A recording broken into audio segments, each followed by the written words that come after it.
exchanges, can really fight for board leverage early on. I think actually double Vine Cleaver being in the deck is quite important as well, and as few Divine Favors as you can get away with. I was about to say Divine Spirits, it's an entirely different deck. Well, I said Phantom Militia earlier instead of something.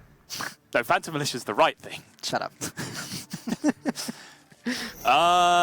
Falk? Yeah. I know that, like, this is your show this year, right? Like, HGG is the Falcone show, but I didn't realize you had so much creative control that you could just hand Italy the best possible scenario in every matchup. What is this hand? I mean, let's be That's real. absurd. Bulgaria's isn't that bad. Are there any either. corridor creepers in Bulgaria's hand? Stop giving away the secret, Subtle. I've got to win somehow, okay? But yeah, I mean, Diamol, Hero Power, Corridor Creeper, it's looking like a pretty good start from Eliodor here. There is another 3-0, chalk it up. This is the day of the sweeps. Switzerland picking up the 3-0 win. Oh my. Lost in the jungle on top of your double Corridor Creeper hand. Finding it hard to keep a straight face here. I know that Italy have spent a lot of time, like the entire team has spent a lot of time preparing for this week, though. Paul 8 was telling me that he is very particular when it comes to prepping for tournaments. Like, he has a very specific way of doing it, and he insisted that his team sort of take his example and follow it. So they spent ages simulating the pick and ban stage, went through every single possible outcome to determine what they should be doing and when they should be doing it. They've put so much work into this. I was, while you were talking about that, I was deep in the tank on this turn 1, by the way, because the double Corridor Creeper actually makes the dynamic very interesting. You can coin Hero Power or Lost in the Jungle to essentially have the same effect there, which get 2 1-1s into play. Your 2 1-1s kind of directly contest the Firefly, and then 3 minions have died. And minions dying quickly is in your favor from Italy's perspective, right? They have 2 Corridor Creepers in hand. You have to assume that your opponent's hand is worse off than that. So that would have got them down to 4 already. Then on turn 2, you summon another 2 1-1s, and then potentially you have a turn 3 where you can play both Corridor Creepers for 1 mana alongside Lost in the Jungle, or even best case scenario for 0 mana, and then Hero Power as well. Italy chose to play it a little bit slower than that. Just get the Righteous Protector down to be the blocker here, and then allow that Diamol to really like exert some of the leverage that I described it can have over the early game. It's not really gone that well for them either, has it? As we're talking 2 Fireflies and the Flame Elemental all being 1/2s. It's difficult for Eliodor to trade into those with what he's got, so it's like he's not even going to bother with most of his minions. It's okay. It's still okay. And actually the way they've gone now, if you break this down, they have 2 6-mana Corridor Creepers in hand. There's a good chance that this full board trades off over the course of this board reverse. Yeah. And then the Corridor Creepers both cost 0 as well. So they found the way to do it that was actually more stable in the early game than what I was looking at first. As you pointed out, having these early Corridor Creepers, just having 2 0-mana cards that you can throw down as 2 5s onto the board, does seem like a game-winning strategy in a matchup where it all comes down to who can get that grip onto the board first. Let's just all be glad that they are just 2 5s now. Yeah, and them being 2 5s is actually super relevant for a couple of reasons. Firstly, so Bulgaria aren't just dead to 5 5s, but secondly, the Void Ripper draw now means that actually they have a way to potentially trade with those Corridor Creepers when they do come down later, because 2 5s are much harder to deal with than 5 2s for a deck that just essentially plays a bunch of weenies in the early turns. This has to be the hardest turn in the entire game, right? Because with the correct with the correct trades, the Corridor Creepers can go down to what, 1 each? Because he can't actually sacrifice the Diamol. It's complicated.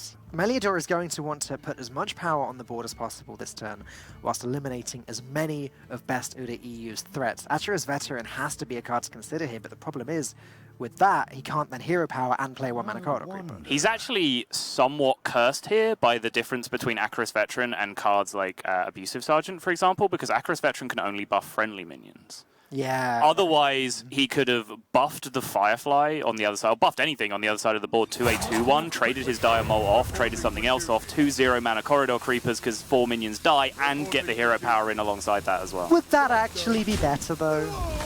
Yeah. Sorry? Actually, I think it would be.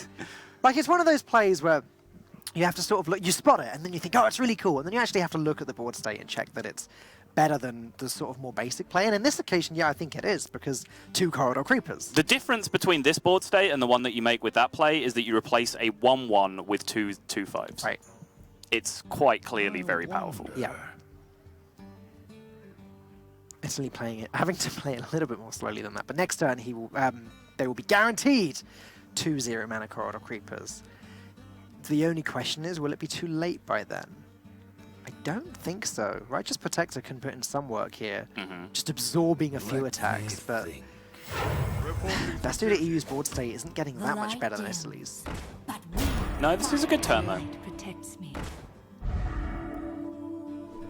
Because they get to trade off 3 here, which means just that Righteous Protector contests the entire board state, so they're essentially 4 whole minions ahead of the game, one of which has Divine Shield, so can actually quite often function as 2 minions in itself. And Raid Leader is actually a pretty big whiff of a draw from Italy's side.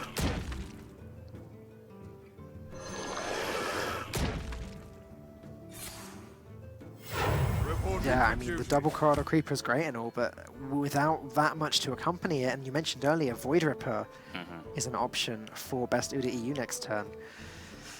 Those corridor creepers aren't going to be as sustainable. Love this play, by the way.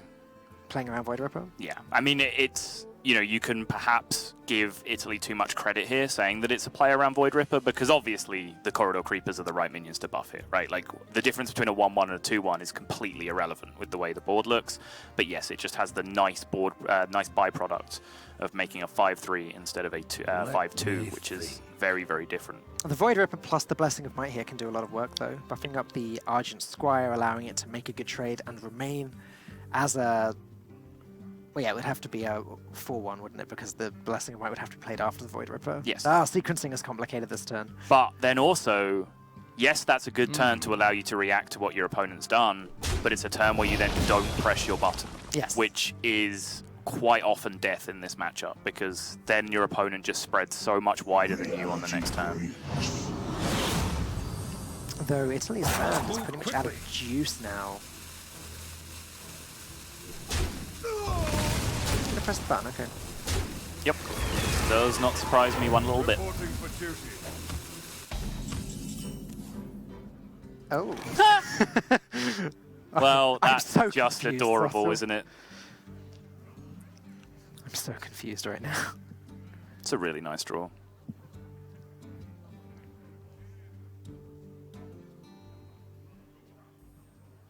So, is it better for Italy to just trade the Corridor Creeper first and then flip the attack and health again? It would just go back to being a 2/5, back to where it started. I think I like flipping it and killing the 3/3 with it Okay, as a 3/5. sure. Something people forget is killing a 3/3 is just almost always better than killing a 1/1 that might turn into a 3/3. Yes, Because yeah, it's not going to get better than that. Right.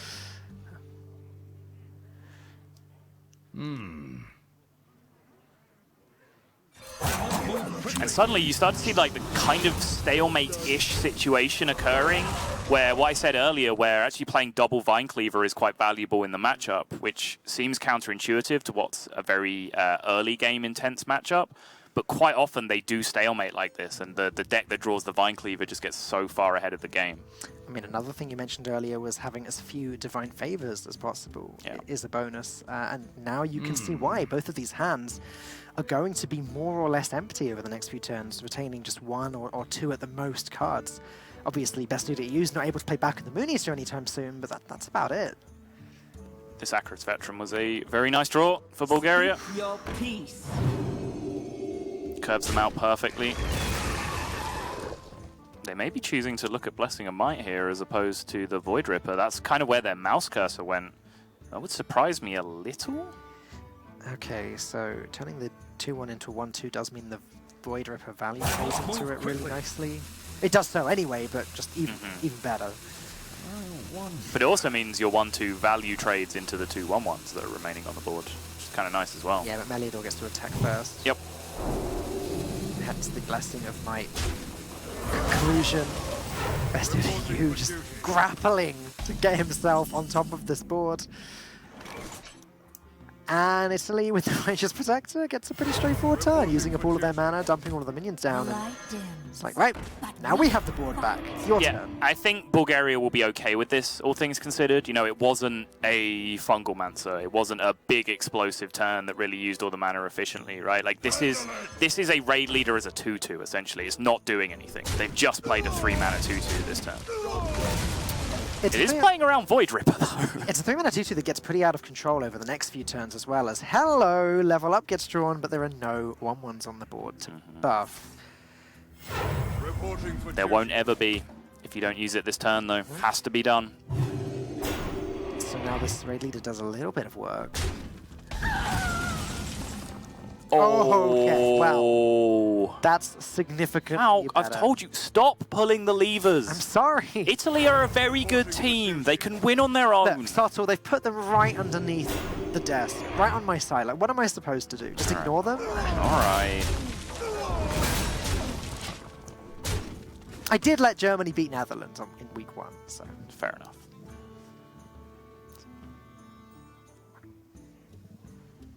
Two more 3-3s this turn for Bulgaria, but it's an entire turn that they spend being behind the play, and that's, you can feel the rhythm of the game has shifted. You were kind of joking a couple of turns ago, oh, Bulgaria played their turn and they're ahead. Oh, now Italy have played their turn and they're ahead.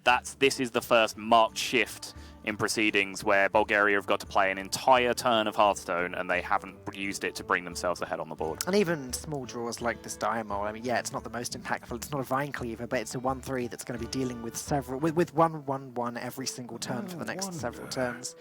The Paladin, although our Paladin deck doesn't have a way of coming back into the game, there's no crazy text like Mind Control text in here. Just wondering whether you Leroy a 3-3 this turn. It looks like you do. What? Okay, Startle, talk me through that. Why? Because it's the best board control play that you have this turn.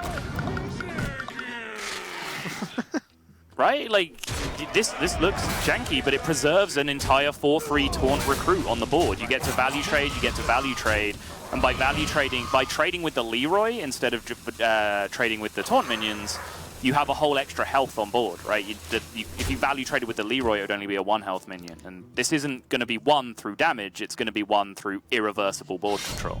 If there's any card that was going to bring Bulgaria back into the game, it's this one, but I think it's too little too late at this point. They get to summon 4 1/1s every single turn. But both level ups have been used, they're not a threat anymore. And they are taking a lot of damage in the meantime. There's still Fungal Mancers to consider, but yeah, Italy still have 1 copy of level 1 level up lurking somewhere, and also 2 copies of Fungal Mancer themselves.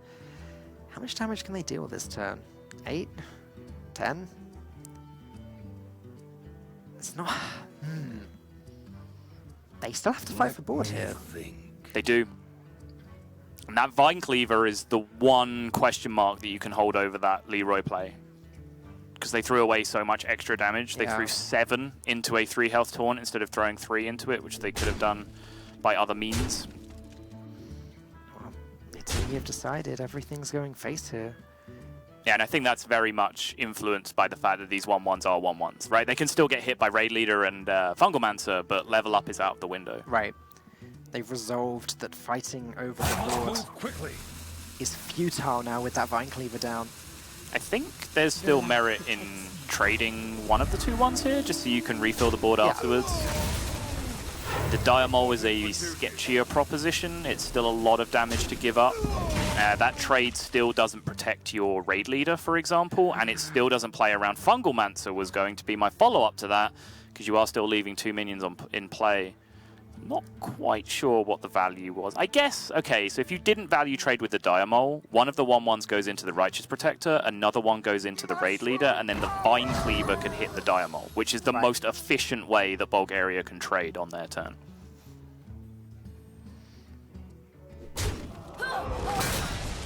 So, we said the Vine Cleaver was big. I said it may have been too little too late, but now it actually looks as though it was just in the nick of time. Yeah, and now this Void Ripper is gargantuan here. Yeah. Turning 2 3/1s into 2 1/3s on this board is incredible. And hey, Leroy Jenkins is gone from Team Italy's side. Their Yep. first damage is heavily limited. Reporting for duty. There's just one mana card after one. We've literally seen Diamol into Argent Squire into Atyrus Veteran. Yep. Where are Team Italy's Vine Cleavers? Where are their Fungal Monsters? Where is their second copy of Level Up? Why is my lever not working? I was going to say, you let your foot off the lever, Val. That's what's happened. You push 5 here, opponent down to 7. If you put them at 8, that's the difference between having to survive for 2 Vine Cleaver swings rather than 3 if you draw it off the top next turn. And then they push, what, 3, 4, 5, 6, 9, 10, 14 back the other way. So you do theoretically live for 2 turns from this point. No, because you need a 3rd turn, though. You need to draw Vine Cleaver, swing with it, then get hit again, and then swing with it again. Bulgaria do have to respect your board and trade into it in the meantime, though. So yeah, I do think you have the time to do this. This makes sense. They do have to respect the board, but the problem is they can respect the board and value trade away quite a few of these minions. Yep. I mean, they can deal with everything, and then Italy only have the Vine Cleaver to hit the face with. Yes, but importantly, if Bulgaria have to like full trade this turn, which they kind of do, you can draw Vine Cleaver next turn, and Bulgaria probably don't have lethal on board, right? Okay. So you draw Vine Cleaver, you hit them in the face, and then they don't have lethal on board, so you hit them in the face again the next turn. That's your out. Bulgaria actually do run 1 copy of Stonehill Defender. That could be pretty big here. I mean, anything that has Taunt is big here. If that's the plan, is just draw Vine Cleaver and win with that. Stonehill Defender plus any Taunt that generates is good. I believe both Righteous Protectors have been played now from Bulgaria's side, so that's the only defense against the Fungal Monster. But first, Italy actually have to draw the Fungal Monster, and it is just a 1 in 8 chance. Move quickly. So now let's count this down after the Vine Cleaver swings. Does the Vine Cleaver swing or does it go face? 7, 8, 10. 7, 8, 10, 14, 17, 18, 19 in play. So the Vine Cleaver to face would have been 23. Wouldn't have made a difference. Yeah, that's fair. That's game. I need to borrow some oil from Dr. Boom because this thing's just not working. Just jiggle it a bit under the desk. Let me think. Not working either. Okay. What went wrong this game, Startle? Italy seemed like they had it all. Did it all just come down to that Vine Cleaver turn? It came down to the turn and the decision that was made beforehand. The decision which I was right on board with, by the way, the Leroy play. Because the Leroy play is a hard commitment to board control for the rest of the game, which almost never flips on its head from that position. For how far ahead they were, you almost never lose grip from that position. So I was fully on board with the Leroy trade plan. But the fact that it was Vine Cleaver the very next turn for... hello. The fact that it was Vine Cleaver the very next turn for Bulgaria, and then it was 1 drop, 1 drop, 1 drop. Blessing of mine from Italy, right? They just drew no value cards when they committed to a value line, and Bulgaria found the 1 out in their deck, the one copy of the 2 copies of Vine Cleaver that they had in their deck that was the only out that was good enough to get them back into the game. Right. Point. I believe this Blessed Ball was 2 off lethal, by the way. So, I was trusting you to count it, and so was mid-sentence. So, making the trade is fine here. Everything now goes into the face, and Italy, their 1 out to win this game would have been Leroy, but it's already gone.